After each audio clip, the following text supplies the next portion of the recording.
বইমেলার আজকের এই গোধূলির পরেই একটি আলো এসে আমাদের সঙ্গে যুক্ত হয়েছে নদী। সবাইকে স্বাগত জানাচ্ছি সেই গোধূলি আলোর। আমি লুৎফর রহমান জয় এবং আমার সঙ্গে সানজিদা নদী। আমরা দুজন এক তরুণ লেখকের কাছে বসেছি। পেশায় সে এখনো কিন্তু শিক্ষার্থী, একজন ছাত্র।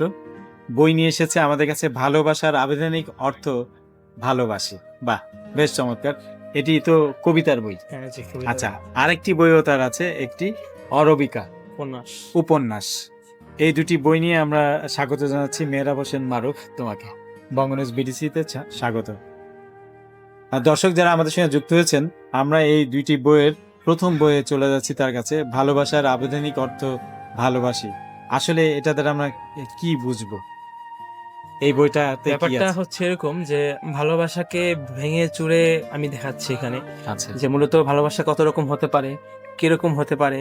শুধু যে প্রেমিক প্রেমিকারা বসে বসে গল্প করবে সেটাই যে ভালোবাসা হবে, আসলে সেটা না। আচ্ছা, আপনি একসাথে বসলেন, একসাথে কোথাও হাঁটতে গেলেন, অথবা আপনার প্রেমিক প্রেমিকা আপনার কাছে নেই, হুম, দূরে আছেন আপনারা, কিন্তু আপনাদের মধ্যে সেই ভালোবাসা আদান প্রদান হচ্ছে, ওইটাই হচ্ছে মূলত ভালোবাসা। আবার অনেক সময় দেখা গেল যে আমি আমার প্রেমিকাকে খুঁজে পাচ্ছি না, বা তার সাথে আমার একটা ডিস্টেন্স তৈরি হয়েছে, বা তার সাথে আমার একটা নিঃসঙ্গতা, এগুলো আমি তুলে ধরেছি। মূলত আমি এই ভালোবাসাকে বিভিন্ন ভাগে বিভক্ত করেছি, এবং আমার এখানে যে কয়টা কবিতা আছে প্রত্যেকটা কবিতাতেই আমি ভালোবাসাকে বিভিন্নভাবে রূপান্তর করেছি।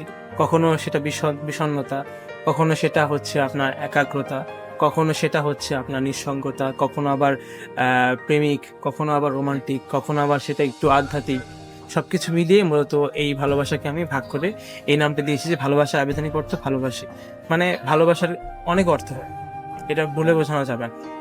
বলে বোঝে, কিন্তু আবেদনিক অর্থ ভালোবাসি, এই ভালোবাসির মধ্যে।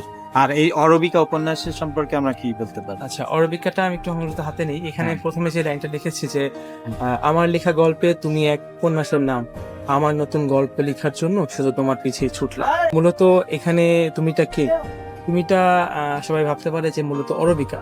আসলে মূলত এটা অরবিকা কিনা এটা জানতে হলে এই বইটা পুরোটা পড়তে হবে। এবং বইটার মধ্যে আমি কিছু সাসপেন্সিয়াস রেখেছি। বইটার যে নায়ক নায়িকা, নায়ককে তো সবার সামনে তুলে ধরেছি, কিন্তু ভিতরে যে নায়িকাটা আছে তাকে হচ্ছে আমরা এখনো তুলে ধরা হয়নি।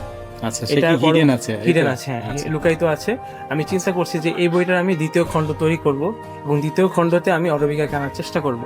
যদি দেখি যে না, আমার এই অরবিকাকে সবাই জানতেই চাচ্ছে, সেক্ষেত্রে আমি এটাকে আরেকটু কিউরিওসিটি বাড়িয়ে আর তৃতীয় খণ্ডে চরিত্র একটা তৈরি হচ্ছে, সৃষ্টিশীল আর একটা চরিত্রের মধ্যে মূল চরিত্রটা এখনো লুকায়িত আছে, তার তৈরি হচ্ছে, তবে পাঠকের কাছে তৈরি হচ্ছে মনে হয়, তাই তো? জি জি জি। তবে এখানে সাইড নায়িকা আছে।